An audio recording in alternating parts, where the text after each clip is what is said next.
Hey there, ladies and gentlemen, and welcome back. I'm your host, Patsun, and today we're going to be taking a look at r/nuclear revenge, where OP's abusive, cheating ex-girlfriend finds out the hard way what exactly happens when a simp finally grows a spine. Whoa, ho, ho, ho, ho. This sounds very interesting. Let's begin. My ex started abusing me again, so I ruined her college education.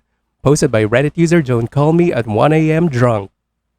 I met my ex-girlfriend Renee 4 years ago when we were 17 and 16 in specific. We were off and on because of her behavior and mine as well. It was toxic and we weren't best suited. I was untrusting and cold some days. She was always drinking and going out with other people and couldn't be bothered with me unless she had a bad day. She constantly went out drinking, sending explicit pics to other guys, having sex and then blaming it on assault so I wouldn't freak out. And I handled it poorly by being strict and creating rules and being way too overprotective of her, which I can admit is my bad. But she always made me the source of her issues and blamed me for her parents hating her, her sister being mean to her, not having a social life. Even thought I stopped her from suicide when I met her, helped her finish high school, and helped her get a scholarship to my local university. We finally broke up when she moved here for college from a few states away almost 2 years ago, when she at 19 started dating a minor behind my back. I went on with my life and she went on with hers. I met somebody and we had a perfectly healthy relationship, and she brought out the best in me and made me become a better person until a month ago, when I lost her to complications in her life,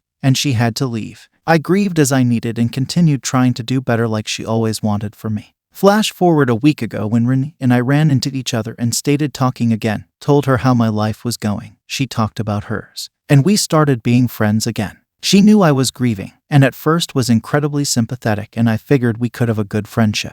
After a day she started comparing me to her new boyfriend, and making fun of me for things I lacked, and would rub in my face how better he is at everything compared to me. The shoe dropped when she started rubbing in my face about having sex with him and how it must suck knowing I can't again with my ex. I'm fine with being insulted, but bringing her up knowing my pain pushed a line.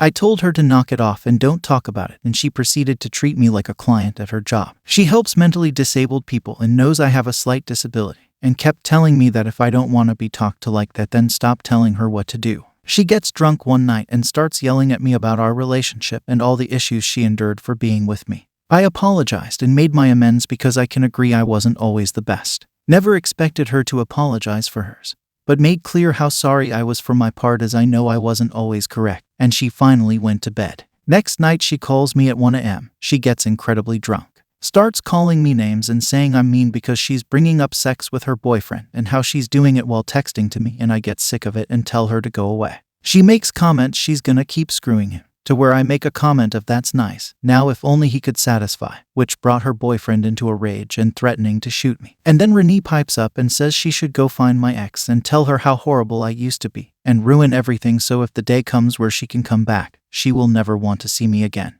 Cue my nuclear revenge. They both were college students living in the dorm on scholarships. The college has a rule against alcohol and you will lose your scholarship if caught with it. So I contacted the police, gave them her dorm number, explained she's underage drinking, her boyfriend is supplying the alcohol, and she's currently having sex in the dorm with him. Police show up. Dorm roommates let them in, knock on the door, catch her drunk with all sorts of alcohol from over state lines. My state has a lesser alcohol rating, so stuff from the next state over is double in alcohol percentage, and catch them both obviously having sex while she's drunk. She ends up charged with underage drinking. He's charged with giving alcohol to a minor, and is looking at added sexual assault charges because he got her drunk and then screwed her while she's under the legal age. And both of their scholarships were lost and were expelled, and now both have to leave town and they both live in entirely different states. She wants to make me feel lesser. Enjoy losing your education. Ah yes, a classic case of after so many years, a person actually matured and grew a pair. Congratulations, OP.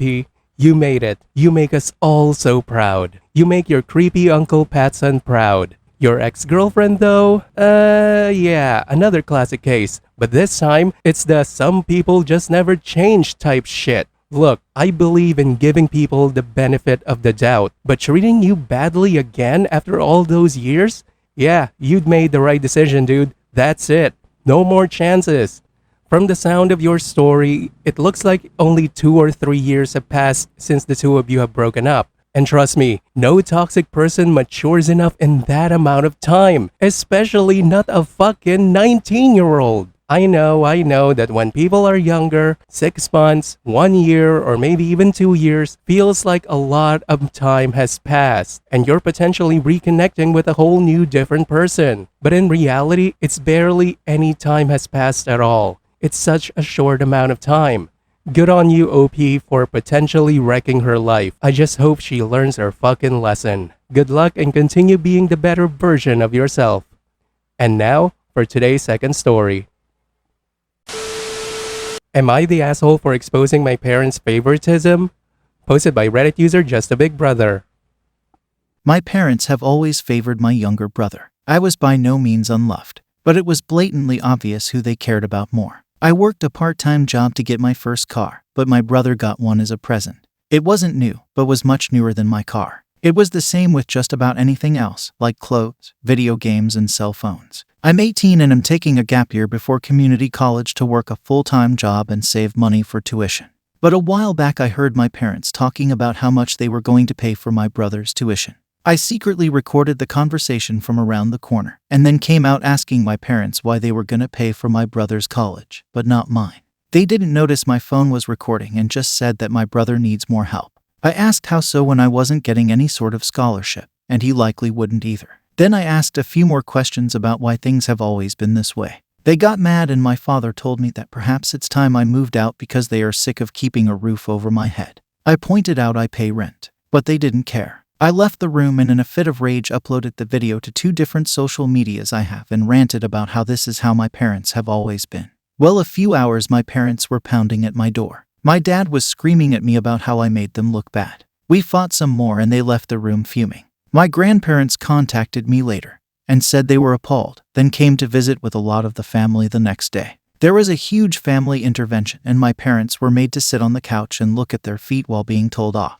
It was then I found out they'd been receiving money for years from my grandparents to help with family expenses. My brother looked like he didn't know what to do, so he sided with the rest of the family and said he's noticed how I'm treated as well. My parents gave me a huge apology that sounded forced. My grandparents have offered that I come live with them soon and will cut off the monthly payments to my parents. My father told me I should have never told the rest of the family and now won't talk to me. And my mother has been crying for days. So I'm starting to wonder if I went too far. So am I the asshole for exposing my parents' favoritism? Now for the update. I decided to go ahead and call my grandparents to accept their offer to move in.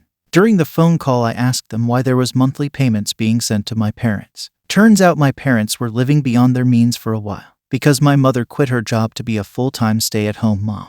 My grandparents decided to help out by sending them money monthly to help with my parents' mortgage, and also to set aside some of that money for college savings for both my brother and I that was to be split evenly. Turns out my parents only planned to put that savings towards my brother's college, and that's also how they bought his car as well. So from now on my parents are now on their own financially. Likely my mother will have to go back to work to help my dad keep up the mortgage. I confronted my parents and asked why they've always treated my brother as the favorite. Then asked if there was something I needed to know. Turns out there was nothing. Literally nothing. I'm not an affair baby. Not even an unplanned pregnancy. They just liked my brother more. I was mad as hell and we argued a lot before I left the room because I'd had enough. My grandparents showed up on Saturday with a moving truck. My parents were floored when we started bringing in boxes to pack. My father got in our way, and I reminded him how he said that I should move out, so I am. My mother cried some more and said that my father was just angry in the moment when he said that, and they had been counting on my rent money to help with my brother's college fund.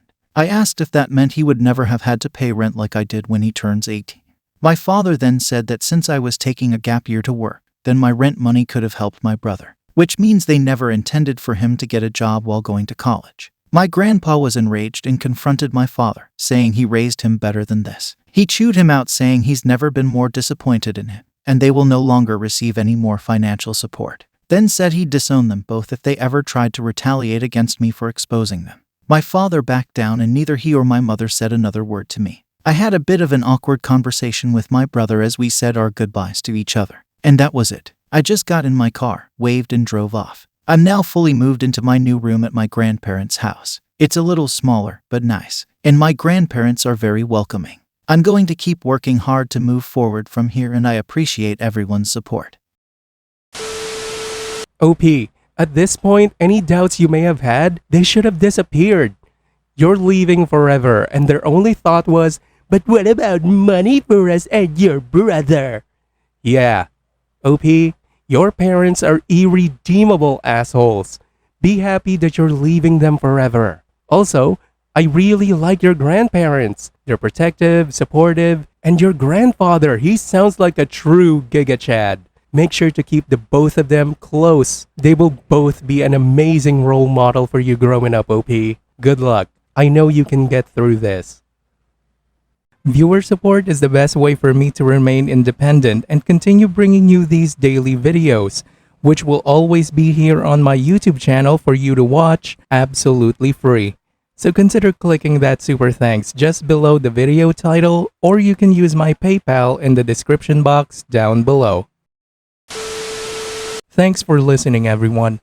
If you even somewhat enjoyed today's story, make sure to give this video a thumbs up, and if you really like it, make sure to subscribe to PattSun to never miss a future upload. Stay strong.